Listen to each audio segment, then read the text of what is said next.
Selamat siang Tribuners, jumpa lagi bersama dengan saya Mutiara dalam tayangan berita selebritis di Tribun Lampung. Kami akan menyajikan informasi menarik dan terupdate seputar selebritis tanah air untuk Anda. Dan inilah berita selebritis selengkapnya.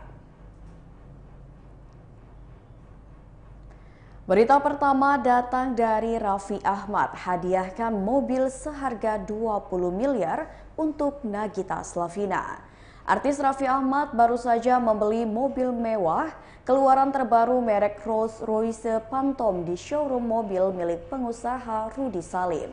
Untuk mendapat mobil keluaran terbaru itu, Raffi Ahmad mengocek uang hingga puluhan miliar rupiah. Hal itu disampaikan langsung oleh Rudy Salim. Rupanya butuh waktu lama untuk Raffi Ahmad mendapatkan mobil tersebut. Di sisi lain, Raffi Ahmad mengatakan bahwa ia membeli mobil itu sebagai hadiah untuk sang istri yakni Nagita Slavina. Selain dijadikan hadiah untuk Nagita Slavina, rupanya Raffi Ahmad menuturkan alasannya memilih mobil tersebut. Sultan Andara itu memilih mobil Rolls-Royce Phantom karena bisa digunakan dalam jangka panjang. Berikut wawancara dengan Raffi Ahmad.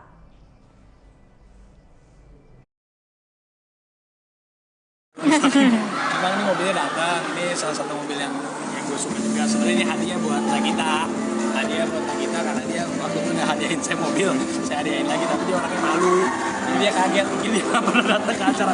Saya kan jarang ngajak dia kan, pas ini dia malu. Ini inden berapa lama sih buat dapat mobil ini? Lumayan lama sih, aku inden dari akhir-akhir tahun lalu ya, jadi hampir 6 bulan kan, 5 bulanan kali ya, itu udah datang. Ya ini juga aku punya mobil yang lama dijual gitu. Kenapa menjatuhkan ke pilihan ke Rolls-Royce? Ya ini mobil everlasting sih, maksudnya kalau nanti saya sampai tua juga nggak usah ganti mobil lagi lah ibaratnya. Jadi udah sampai tua mobilnya ini aja nggak ganti-ganti. Katanya cuma ada 5 di Indonesia, gimana? Nah, aku nggak tahu sih ada berapa ya juga. Cuman ya udah ini memang mobil impian yang tipe ini, yang Panthernya, ya sampai tua udah deh gua nggak usah ganti mobil lagi. Tadi sempat ke Donavi juga tuh seperti apa? Oh jadi bilang ke Rudy juga ya kalau memang ada lebihnya atau gimana nya bagiin ke yatim piatu aja biar berkah aja mobilnya gitu. Lebih dari keuntungan, maksudnya keuntungan lebih dari mobil ini ya? Tahu sih waktu itu aku ngatur aja mah Rudy itu nanti kalau ada ini berapanya atau gimana nya kita coba sisihin buat Emang berapa sih harganya ini? kalau harga tanya ke Pak Rudy. Kan cuma 5 nih di Indonesia nih Nggak tahu sih kisarannya juga, berapa sih kira-kira juga bisa dilihat aja. Berita selanjutnya datang dari Nikita Mirzani akan jual rumah mewahnya. Belakangan ini Nikita Mirzani menjadi sorotan publik karena kediamannya didatangi oleh polisi dini hari. Hal tersebut merupakan buntut laporan lelaki yang dikabarkan merupakan kekasih Nindi Ayunda, yakni Dito Mahendra terhadap Nikita Mirzani atas kasus dugaan pencemaran nama baik. Namun para polisi tersebut tak berhasil membawa Nikita Mirzani ke kantor polisi.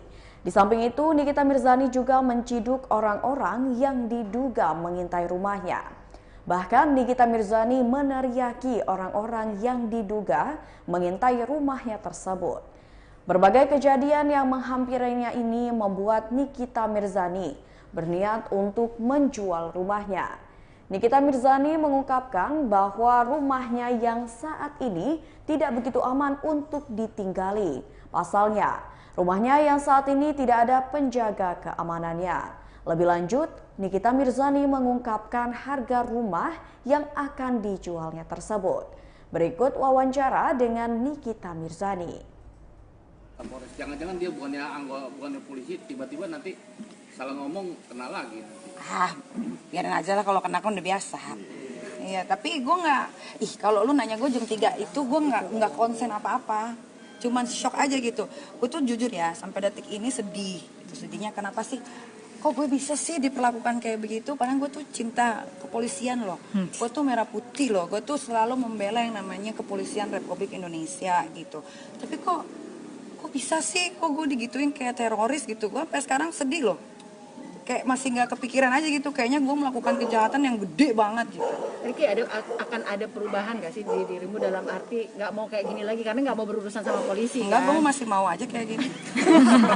Tetap maju ya? Iya, selama kan gue udah bilang, selama gue tidak makin narkoba, selama gue tidak pasal 378, selama gue nggak ngerampok uang orang, selama gue nggak ngebacok orang, cuman main-main sosial media aja nggak masalah.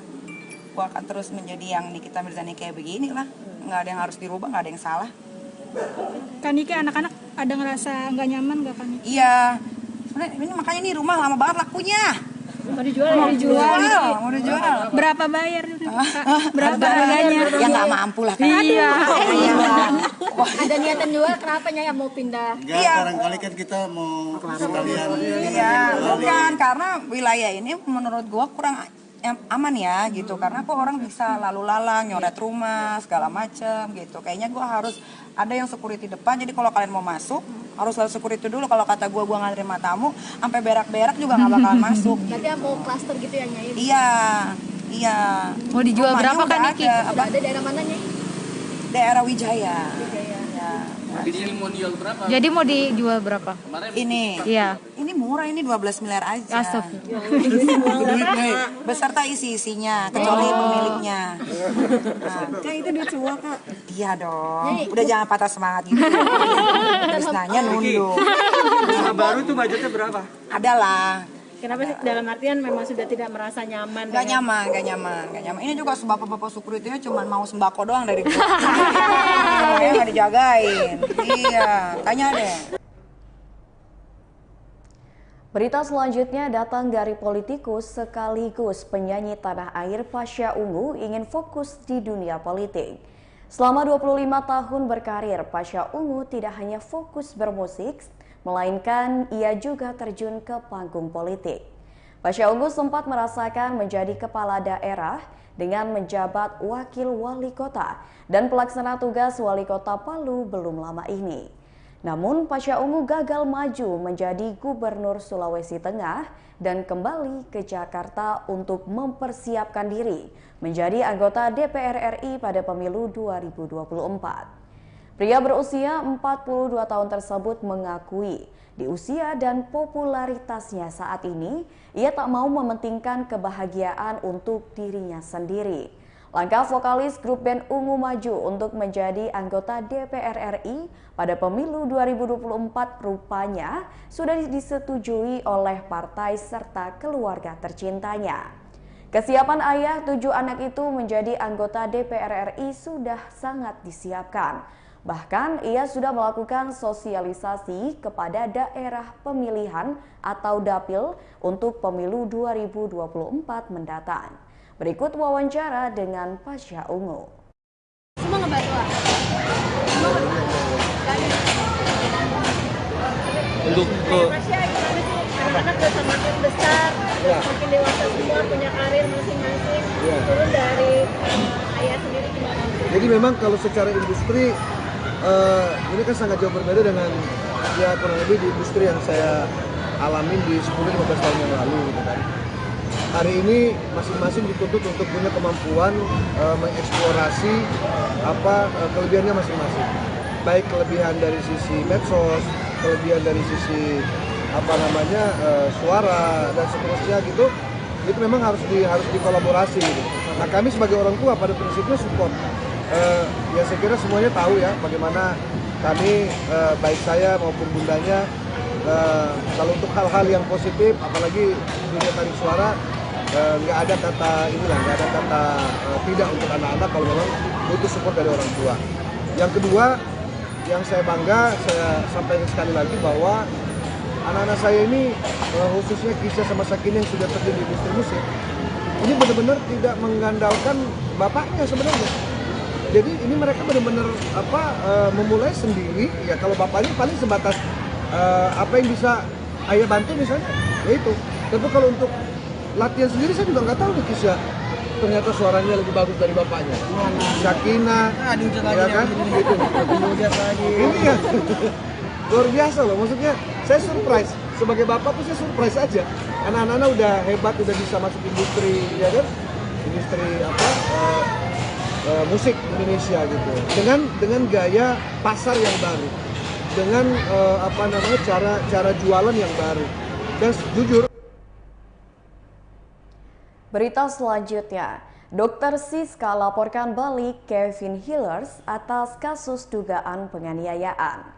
Baru-baru ini Dr. Siska melaporkan balik mantan kekasihnya yakni Kevin Hillers ke Mapolres Bogor, Jawa Barat, di mana Dr. Siska melaporkan Kevin Hillers atas kasus dugaan penganiayaan dan perbuatan tidak menyenangkan.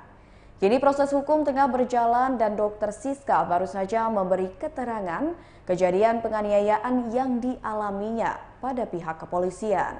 Di samping itu, Dr. Siska juga sudah menyerahkan barang bukti penganiayaan yang dialaminya kepada kepolisian. Tak hanya merasakan sakit secara fisik, Fahmi Bahmid mengungkapkan bahwa Dr. Siska mengalami trauma secara mental. Seperti yang diketahui, sebelumnya Kevin Hillers telah melaporkan Dr. Siska ke polisi atas kasus dugaan penganiayaan juga. Namun Dr. Siska membantah telah melakukan penganiayaan dan menceritakan kejadian yang sebenarnya. Berikut wawancara dengan Dr. Siska dan kuasa hukumnya. Sudah melampirkan ke Polres, salah satunya adalah resum medis dan juga ada video rekaman percakapan dan juga video di mana terjadi pernyataan bahwa dia dicekek dan sebagainya. Juga ada bukti hasil foto-foto, yakni ada foto dia dalam keadaan lebam dan sebagainya. Itu kita sudah lampirkan ke penyidik yang ada di Polres Bogor. Seperti itu yang ada di Cibinong. Selanjutnya bagaimana peristiwanya itu biar nanti Dr. Siska yang bisa menjelaskan, bahwa sebetulnya persoalan ini berawal dari pertengkaran. Jadi pertengkaran tapi berdampak dia ditarik, dicekek dan sebagainya menurut keterangan beliau di dalam proses penyidikan. Namun dia tidak mau melaporkan. Jadi kejadian 26 Mei, ya dok, 26 Mei kejadiannya. Sempat ke polisi, tapi dia tidak bisa. Minta visum. Kalau ke polisi minta visum aja nggak mungkin, karena harus membuat laporan, dasar laporan lah keluarkan visum, sehingga dia tidak membuat laporan, tapi dia sudah ke dokter untuk meminta resum medis ya. Dari resum medis yang dilakukan oleh dokter ada beberapa keterangan, juga foto-foto termasuk gambar ya, apa yang Berita selanjutnya datang dari penyanyi pendatang baru Zia, ungkap kebahagiaan atas respon positif terhadap singlenya. Penyanyi pendatang baru Andi Azlia Syabirah atau akrab dipanggil Zia mendapatkan respon positif dari para pendengarnya. Membawakan lagu ciptaan Melly Goeslaw Mantan Temanku, Zia mengaku selalu mendapatkan komentar positif. Bukan hanya dari segi lagu, Zia juga mengatakan bahwa pribadinya juga dikenal secara positif. Meskipun jika dirinya mendapat kritik dari pendengarnya, Zia mengatakan bahwa setiap orang bebas untuk berpendapat. Namun semua akan kembali lagi kepada dirinya untuk tetap menjadi diri sendiri. Diketahui bahwa lagu yang dinyanyikan oleh Zia merupakan salah satu lagu yang diciptakan oleh musisi terkenal Indonesia yakni Melly Goeslaw. Berikut wawancara dengan Zia. Ini punya sahabat Tante Vita, yaitu seorang manajer artis-artis, dan kita juga kenal sama mama aku. Dari situ Tante Vita cerita ke Tante Melly kalau misalnya ada anaknya Marcella, dia suka nyanyi dan berbakat dalam menyanyi gitu. Akhirnya singkat cerita bertemulah kita bulan Maret 2021, kita ketemu. Dari situ kita cuma ngobrol-ngobrol kayak passion apa aja sih, kayak aku suka musik dan segala macem. Akhirnya kita follow-followan kan di Instagram. Pas mama aku ngepost aku cover, Tante Melly komen kapan rekaman, pakai emoji gitu. Seneng banget, pasti aku seneng banget, terharu. Nah, akhirnya dari situ kita ketemu lagi ngomongin soal potensi adanya single baru. Jadi kita ngomong itu, Tante Melly kirim beberapa lagu, ada 4 lagu, dan aku pilih teman-temanku dari 4 lagu itu, dan akhirnya rilis lah tanggal 10 Juni kemarin. Aku rekaman itu tanggal 11 Februari dan selesai mixing, mastering semua itu tanggal 18 Februari. Di antara 4 lagu itu kenapa kamu lebih memilih mana? Cara beliau menerima, welcome semua orang dengan tanpa beda-beda cara memperlakukannya ya. Maksudnya tuh benar-benar ke semua orang tuh santai dan welcome banget gitu. Jadi dan selain itu juga tadi aku bilang beliau membuat musik yang sangat timeless, musik yang sampai sekarang generasi milenial pun semuanya tahu lagunya Tante Meli dan gak ada yang gak seneng pas nyanyi lagu ini. Target kamu di lagu ini apa sih?